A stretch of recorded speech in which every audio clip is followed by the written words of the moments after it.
So if you have two different network, then by default there is no connection, there is no communication, there is no connectivity. Like here we have VNet 1, VNet 2. So both network are totally separate. There is no connection, there is no communication. So if you want to connect VM1 to VM2, you have to create a peering, network peering, right? So कैसे करेंगे? How we do? We'll go to the portal. Okay, so यहाँ पे we'll go to virtual machine and we'll create, go to the network and create two separate network. PEERING, peering. So one network I am creating here, virtual network VNet 1 under the Stacia. Next, leave it as default. ये सब as default, leave it as default, review and create.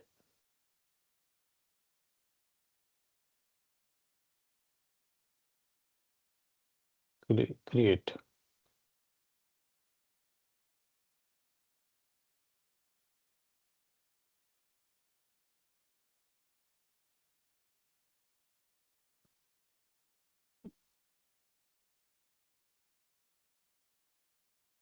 Go to home, create another network.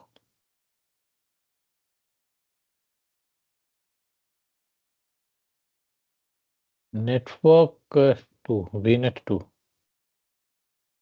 Good. Next.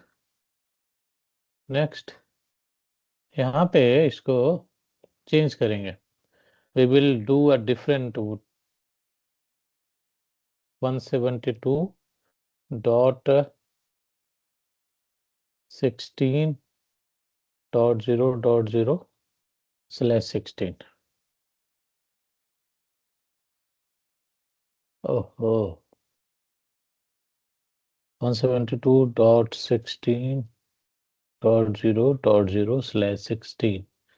So I am going to create a new network that have IP address 172.16.0.0/16. Total IP would be 65,536. Review and create. Okay, तो हमारे पास to network है. We have two network, VNet 1 and VNet 2. Now I am going to create a virtual machine in each network. So go to home, go to virtual machine.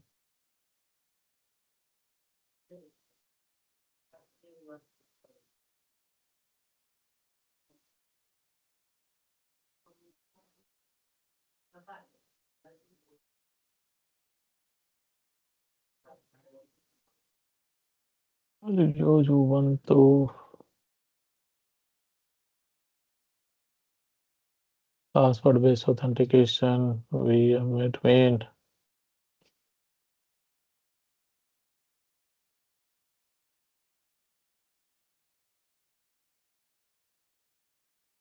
Next disk. Use standard HTTP networking. यहाँ पे थोड़ा ध्यान देना है बस. Drop down में VNet 1 और यहाँ पे default, then review plus create.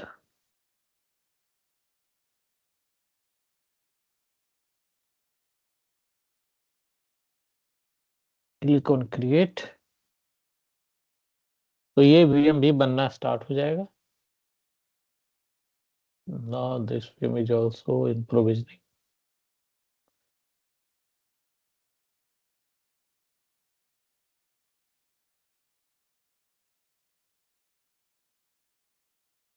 Okay, then create another VM.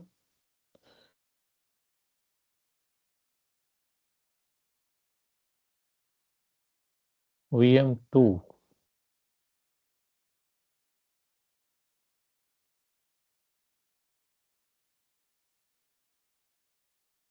VM2.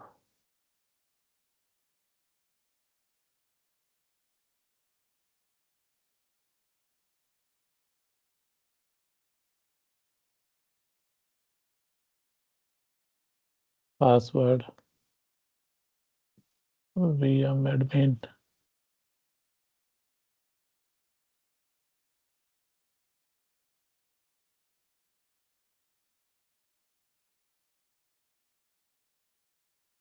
Next disk.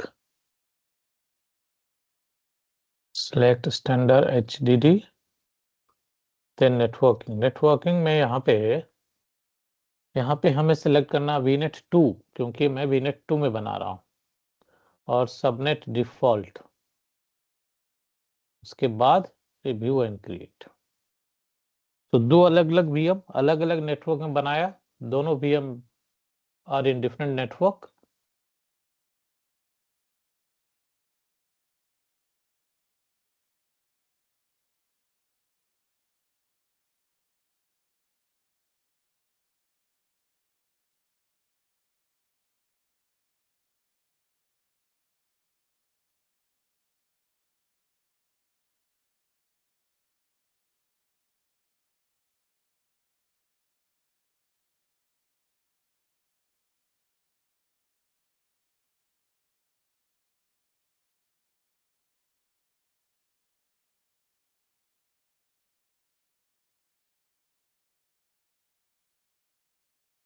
पहले वो ऋषि का लगता नेटवर्क चला गया, he is again joining.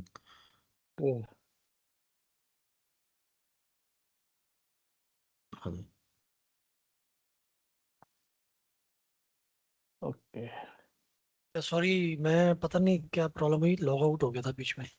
Okay कोई नहीं।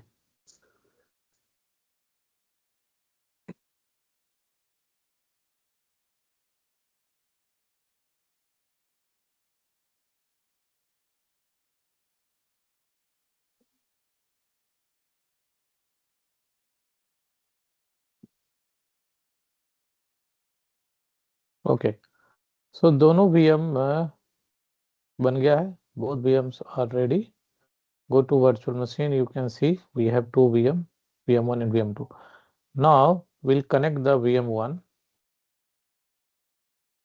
और देखो this is your Linux VM and my laptop has Windows, so I can't connect directly. I need a putty. So you need to download putty. Download what sir? Putty okay download करना पड़ेगा। You need to download putty. तो यहाँ से putty download करके install करना है। You need to download PuTTY और जब डाउनलोड हो जाए then here you can as per your operating system 64-bit x86 64-bit ARM or 32-bit, so you need to select that. So I have 64-bit x86, so I can select this one. So once it is downloaded you can install. I have already I think installed. We'll check it now. तो putty मेरे पास already है, मैंने already install कर रखा। आपको install करना है। Putty install करने के बाद once you install the PuTTY then open the PuTTY and here you need to give the public IP address of the VM. So ये VM1 है, this is VM1 and public IP is this one. Copy this public IP and then you have to give it in a putty.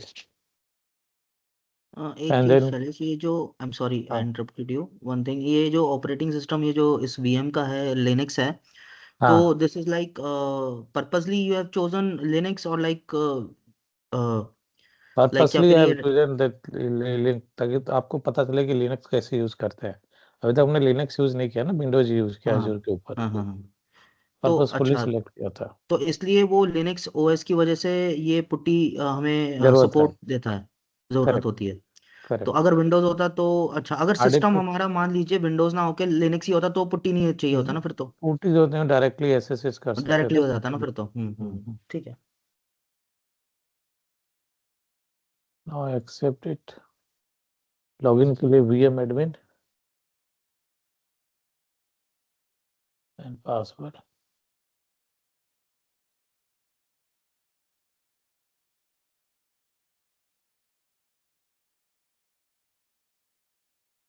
और ये login हो गया, connected. दूसरा VM भी connect कर लेते हैं, VM2।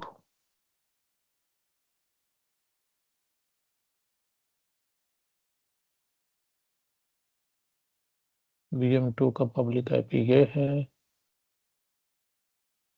कि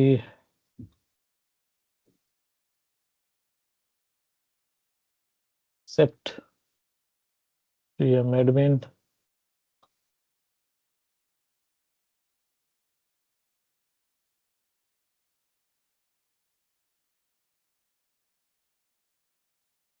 now it is connected. अब both VM I have, this is VM2 and this is VM1। अब अगर मैं VM1 से VM2 को पिंग करूं, VM2 का IP है ping 172.16.0.4। This is the IP address of VM2। So VM1 से VM2 को पिंग कर रहे हैं, ये पिंग नहीं हो रहा, नहीं हो रहा ना पिंग, मतलब कनेक्टिविटी नहीं है।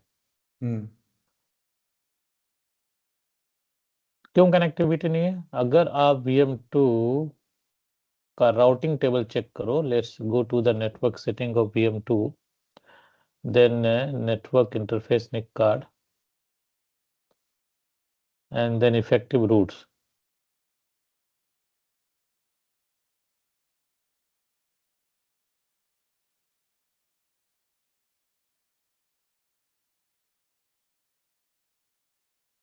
यहाँ पे देखो दो रूट है, एक रूट है 172 के लिए, मतलब इसके खुद के नेटवर्क के लिए, इट्स ओन नेटवर्क 172.16.00/16। दूसरा गोइंग टू इंटरनेट। इसके अलावा कोई रूट नहीं है, मतलब ये 172 से 10 के नेटवर्क पे जाने का कोई रूट नहीं है, नन नन नन नन। इसलिए 172 से 10 को हम पिंग नहीं कर सकते हैं और 10 से 172 को नहीं कर सकते, क्योंकि उसके लिए कोई रूट नहीं है, कोई कनेक्टिविटी नहीं है। मान लो ऋषि तुम अलग सिटी में हो, असांक अलग सिटी में है, एक बेंगलोर में एक दिल्ली में, तो दोनों को अगर दोनों को कम्युनिकेट करना, कनेक्ट करना, तो उसके लिए रूट तो होना चाहिए ना, कोई रूट तो होगा, चाहे आप रोडवेज से जाओ, रेलवे से जाओ, फ्लाइट से जाओ, अगर रूट ही नहीं होगा तो कनेक्टिविटी नहीं होगी। तो तो पहले से इसका आइडेंटिफिकेशन कैसे होगा कि रूट नहीं है? आई एम सॉरी, मतलब बट मुझे समझ में नहीं आया, 172 10 10 टू ये 172 तो ये उसका कैसे? खुद, ये खुद का नेटवर्क है ना, ये तो इसका अच्छा, तो खुद का है, ओके। तो 172 का ही नेटवर्क है ना ये, VM2 वाला VNet। VNet 2 तो 172 बनाया था ना मैंने, उसी का नेटवर्क है ना। तो अपने नेटवर्क में तो कम्युनिकेट करेगा ना ये, इस रूट के वजह से अपने नेटवर्क में कम्युनिकेट कर लेगा, और दूसरे रूट की वजह से वो इंटरनेट को भी कनेक्ट कर लेगा, जैसे भी इंटरनेट से कनेक्टेड है। लेकिन 172 10 से कनेक्टेड नहीं है, तो एक VM मेरा 172 पे है, दूसरा VM मेरा 10 के ऊपर है, तो दोनों के ऊपर में कम्युनिकेशन नहीं है ना, कनेक्टिविटी नहीं है। तो मान लो जैसे मैं उदाहरण दे रहा था कि तुम दोनों एक बेंगलोर में एक दिल्ली में हो, तो बेंगलोर में तुम्हारे जितने फ्रेंड है आपस में तो कम्युनिकेट कर लोगे उनसे, क्योंकि वो तुम्हारा ही सिटी है। लेकिन बेंगलोर से दिल्ली को अगर कम्युनिकेट करना, तो उसके लिए रूट होना चाहिए ना, किसी तरह का, तुमको लेटर भेजना हो, कॉल करना हो, कुछ भी हो, तो उसके लिए रोडवेज होना चाहिए, ट्रांसपोर्ट होना चाहिए, कुछ तो होना चाहिए, तभी तो कनेक्शन होगी। तो यहाँ पे दोनों सिटी अलग अलग है, 172 अलग है, 10 अलग है, लेकिन दोनों में कनेक्शन नहीं है। इसीलिए VM1 से VM2 पिंग नहीं हो रहा है, ना ही VM2 से VM1 पिंग होगा। पिंग 10.0.0.4, ये भी पिंग नहीं होगा। अब तुम पूछोगे कि 0.4 कहाँ से आया, तो अगर तुम इसका IP एड्रेस देखोगे VM का, VM2 का IP प्राइवेट IP, इसका प्राइवेट IP क्या है VM2 का, 172.16.0.4, और VM1 का प्राइवेट IP 10.0.0.4, प्राइवेट IP 10.0.0.4। तो सारे VM आपस में प्राइवेट IP पे ही कम्युनिकेट करते हैं, पब्लिक पे नहीं, प्राइवेट IP पे। एज्योर के ऊपर सारा VM आपस में प्राइवेट IP पे कम्युनिकेट करता है। प्राइवेट IP प्राइमरी IP है, पब्लिक IP तो ऑप्शनल है ना। तो पब्लिक IP की बात नहीं करते, वो सिर्फ हम लोग बाहर से कनेक्ट करने के लिए करते हैं। तो अभी दोनों VM अलग अलग नेटवर्क में है, ये तो समझ में आ रहा है, दोनों अलग अलग नेटवर्क में है। क्लियर है? Hello hello. हाँ जी क्लियर है। हाँ। यस। और रूट भी रूट नहीं है एक नेटवर्क से दूसरे नेटवर्क के लिए। तो अगर मैं चाहता हूं कि VM1 से VM2 कनेक्ट हो तो उसके लिए क्या करना पड़ेगा? तो उसके लिए दोनों नेटवर्क को जोड़ना होगा, नेटवर्क पेयरिंग। और दोनों को नेटवर्क को जोड़ने के लिए पेयरिंग करनी पड़ेगी। तो नेटवर्क पे जाओ, और ये दोनों नेटवर्क है VNet1 VNet2 आपस में डिसकनेक्टेड है, एक 10 का है, दूसरा 172 का है। तो दोनों को हम जोड़ते हैं। गो टू VNet1, किसी एक पे जा सकते हैं, VNet1 या VNet2 किसी पे जाओ, और नीचे तुमको आएगा pairings. Click on the pairings, pairing पे क्लिक करना है और ऐड करना पेयरिंग को। यहाँ पे पेयर लिंक नेम देना है, लिंक का नाम से हमें डाल देता हूँ link1, और नेटवर्क का नाम डालना है। तो मैं VNet1 पे ऑलरेडी हूँ, तो मैं VNet2 सेलेक्ट करता हूँ। 1 से कहाँ जाना है? 2 पे जाना, तो 2 सेलेक्ट किया। Allow VNet2 to access VNet1। उसके बाद दूसरे तरफ भी पेयर लिंक बनाना पड़ेगा, तो ये link2 है, और क्लिक ऐड। मतलब VNet1 से VNet2 का लिंक बनेगा, और VNet2 से VNet1 by directional, two way, दोनों तरफ से बनेगा। वन वे लिंक नहीं हो सकता, टू वे ही होगा, जब होगा टू वे होगा, दोनों तरफ से, तभी तो आना जाना दोनों।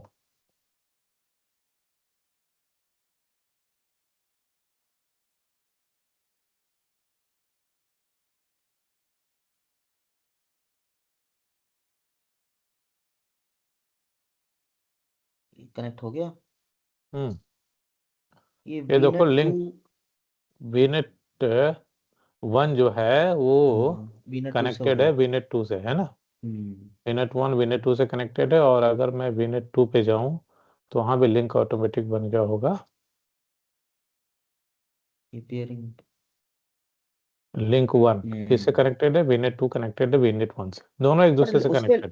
पर पहले उस पे Link2 क्यों लिखा था? लिंक तो एक ही होगा ना, दोनों के लिए कॉमन होगा ना, लिंक का जो नॉमेनक्लेचर है। नहीं नहीं, दो अलग अलग लिंक बनेगा। एक लिंक इस नेटवर्क से कनेक्ट होगा, दूसरा लिंक जो है दूसरे नेटवर्क से कनेक्ट होगा। दोनों लिंक बनाया था अभी मैंने, link1 भी दिया था नाम, और उसका link2 भी दिया था। दोनों लिंक एक साथ ही बनता है। तो मतलब ये देख, अलग अलग लिंक क्रिएट करके तो लिंक के बीच में सिंक्रोनाइजेशन पेयरिंग होती है, you mean to say that?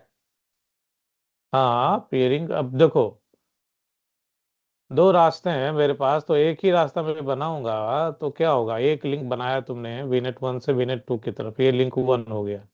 हम्म। तो ये तो link1 हो गया ना, अच्छा सिर्फ अच्छा अच्छा VNet1 से अच्छा। VNet2 की तरफ। लेकिन ओके ओके ओके। VNet2 से VNet1 भी तो जाना चाहिए, मैं समझ गया तो ये आपकी बात, link2 ठीक है। बनेगा। Okay.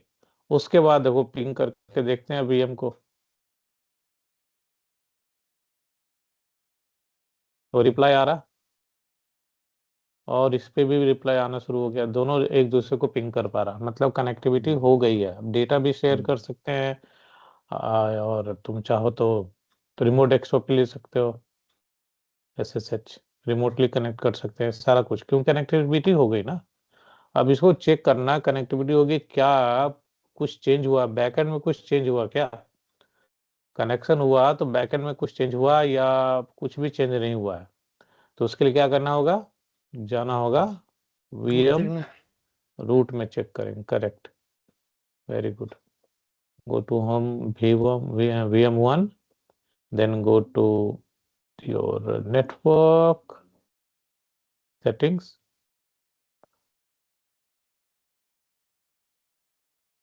then network interface, and then effective routes.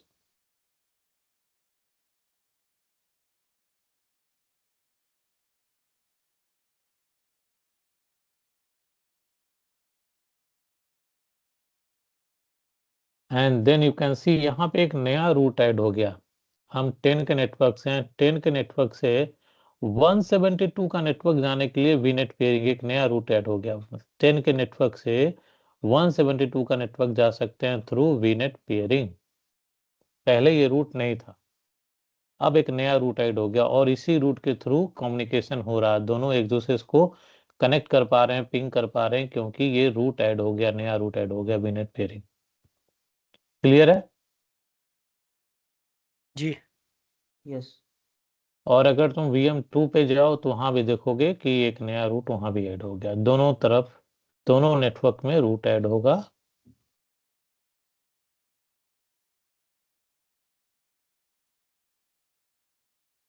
तो ये समझना जरूरी है कि बैकएंड में क्या है, एक्चुअल कॉन्सेप्ट क्या है। सिर्फ पिंग करने से अगर कुछ प्रॉब्लम आ गया तो जब तक तुमको क्लियर कॉन्सेप्ट नहीं होगा, ट्रबल शूट नहीं कर सकते।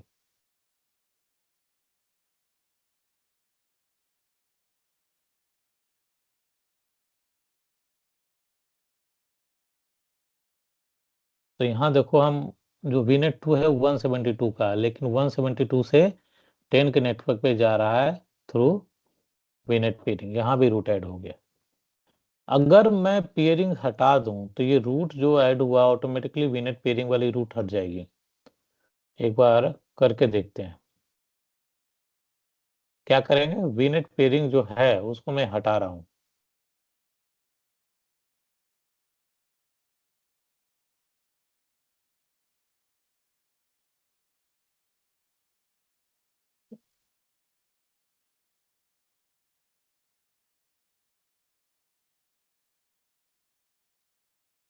ओके, गो टू VNet 1 और VNet 1 में then go to pairing. Pairings पे गए और पेयरिंग्स पे जाके यहाँ से ये जो link 2 आ रहा है इसको सिलेक्ट करो और डिलीट कर दो।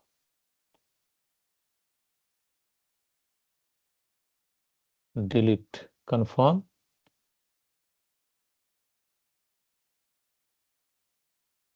Delete pairings. तो दोनों डिलीट हो जाएगा एक साथ। देखो link 2 भी डिलीट हो रहा है, link 1 भी डिलीट हो रहा है। ऐसा नहीं है कि एक ही डिलीट होगा। एक तरफ डिलीट करोगे दोनों डिलीट हो जाएगा, एक तरफ बनाओगे दोनों तरफ बनेगा। क्लियर है? डिलीट हो गया। जी। डिलीट होने के बाद अब अगर मैं पिंग करूंगा तो पिंग नहीं होगा, क्योंकि अब रास्ता ही नहीं है। जो रास्ता बनाया था उस रास्ते को तो डिलीट कर दिया, कनेक्शन ही खत्म। तो अब ये पिंग नहीं करेगा। और अगर मैं चेक करूं कि रूट में कुछ चेंजेज आया है या नहीं, then go to the virtual machine VM1। VM1 हमारा 10 का नेटवर्क है। सो 10 के नेटवर्क से, ये 10 का नेटवर्क है 10.0.0.4, 10 के नेटवर्क से 172 पे जाने के लिए क्या कोई रास्ता है? देखो जरा रूट्स।